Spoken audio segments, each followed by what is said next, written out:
अप्रैल से मंगल अपनी राशि परिवर्तित करने जा रहे हैं।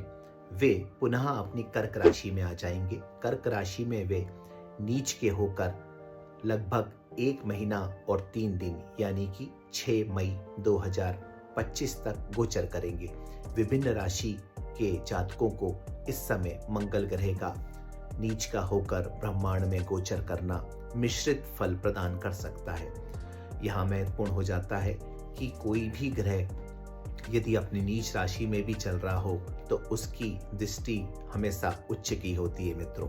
तो इसी आधार पे यदि हम इस मंगल के गोचर को समझें तो यह अगर किसी को संघर्ष देता हुआ दिखाई दे रहा है तो आने वाले समय में और उसी समय में कुछ आपके लिए सफलता या सुख का फाउंडेशन निर्मित निश्चित रूप से कर देंगे यह मंगल देवता। तो आपको हम बताने का प्रयास करते हैं कि 12 राशि के लोगों को मंगल का गोचर क्या मिश्रित फल प्रदान कर सकता है। मेष राशि की यदि बात करें तो चतुर्थ भाव से मंगल का यह गोचर चलेगा। चतुर्थ भाव जो होता है माता का होता है, स्वयं के सुख का होता है, वाहन इत्यादि का होता है। तो इन सब चीजों में आपको कुछ संघर्ष इत्यादि का सामना करना पड़ सकता है। वहीं शुभता की बात करें तो प्रमोशन का मार्ग मंगल आपका प्रशस्त कर सकते हैं। दूसरी राशि के जो होती है वृषभ राशि के तृतीय भाव से यह गोचर मंगल का रहेगा। तो वाहन इत्यादि अगले 1.25 महीने में आप विशेष रूप से ध्यानपूर्वक चलाएं, अन्यथा कोई घटना इत्यादि का योग इसमें बनता हुआ हमको दिखाई देता है। तीर्थाटन, आप कहीं तीर्थ यात्रा पर जा सकते हैं। मंगल आपके लिए तीर्थ का मार्ग सुनिश्चित करेंगे। तीसरी राशि आती है मिथुन राशि के द्वितीय भाव से मंगल के गोचर का प्रभाव रहेगा। तो आपका कहीं धन जो है कहीं अटक सकता है, इसलिए आप धन संबंधी वित्त संबंधी मामलों में थोड़ा सावधानी रखें तो अच्छा रहेगा। मंगल का यह गोचर आपको जीवन में प्रैक्टिकल अप्रोच दिलाता हुआ हमको नजर आता है। कर्क राशि की बात करें तो कर्क राशि के लग्न भाव से मंगल का यह गोचर रहेगा। स्वास्थ्य संबंधी मामलों में विशेष आपको सावधानी रखनी है। धूप इत्यादि से भी थोड़ा आपको बच के रहने की यहाँ पे हम सलाह देना चाहेंगे।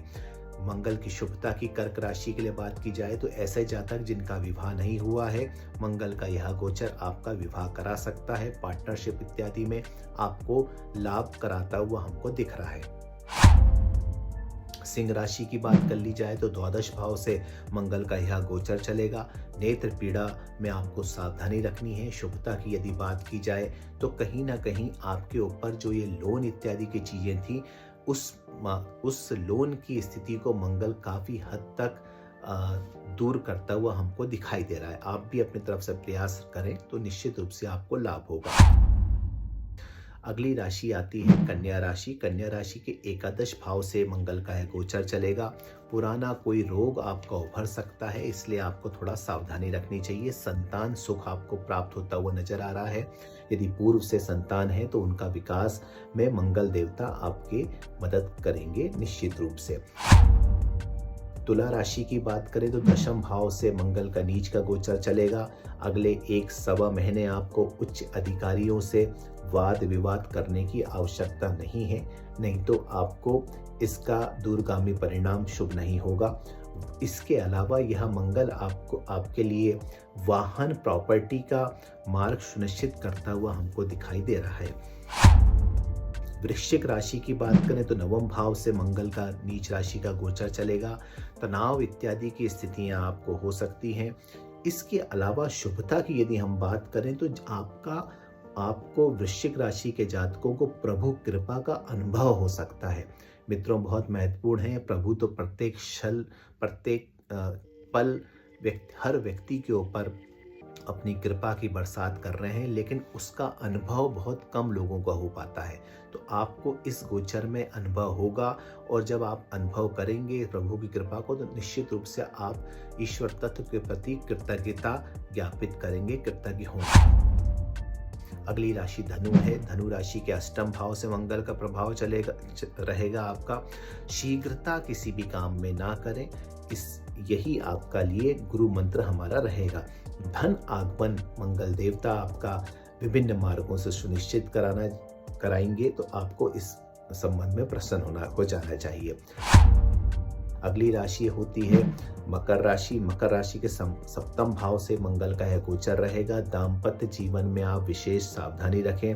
स्वास्थ्य भी आपका यह मंगल प्रभावित कर सकते हैं, इसलिए आपको ध्यान देना चाहिए। आत्मविश्वास में यद्यपि मंगल आपके बढ़त कराते हुए हमको दिखाई दे रहे हैं। कुंभ राशि के षष्ठ भाव से मंगल का गोचर रहेगा। चोट चपेट से आपको सावधानी रखनी चाहिए। विदेश यात्रा आपकी हो सकती है लेकिन इस अवधि में, और विदेश संबंधी कोई शुभ समाचार कोई इत्यादि आपको प्राप्त हो सकता है। यदि आप विदेश संबंधी कुछ कार्य करते हैं तो उसमें उन्नति को प्राप्त हो सकते हैं, यह आपको शुभता रहेगी। अगली राशि और अंतिम राशि आती है मीन राशि। मीन राशि के पंचम भाव से मंगल का प्रभाव रहेगा। क्रोध इत्यादि आपको अधिकता इस अवधि में हो सकती है। बड़े भाइयों का यदि आप मार्गदर्शन लें किसी भी काम के लिए तो आपके उन्नति के मार्ग यह प्रशस्त करेंगे। मुख्य रूप से मंगल के लिए आपको जो हमने बताया है, सभी जातकों को मंगल की पीड़ा से मुक्ति के लिए गुड़ गाय को खिलाना चाहिए एवं हमें प्रतिदिन लाल रंग का या कोई दूसरे रंग का तिलक यदि आप लगा पाएं तो यह मंगल निश्चित रूप से शुभता आपको प्रदान करेगा। मंगल क्योंकि भाइयों का और मित्रों का भी कारक ग्रह है, तो भाइयों से अच्छे संबंध बना के रखें, मित्रों से अच्छे संबंध बना के रखें, तो मंगल का यह गोचर हमें लगता है आपको लाभ दे सकता है। शुभकामनाएं। जय जय श्री राम।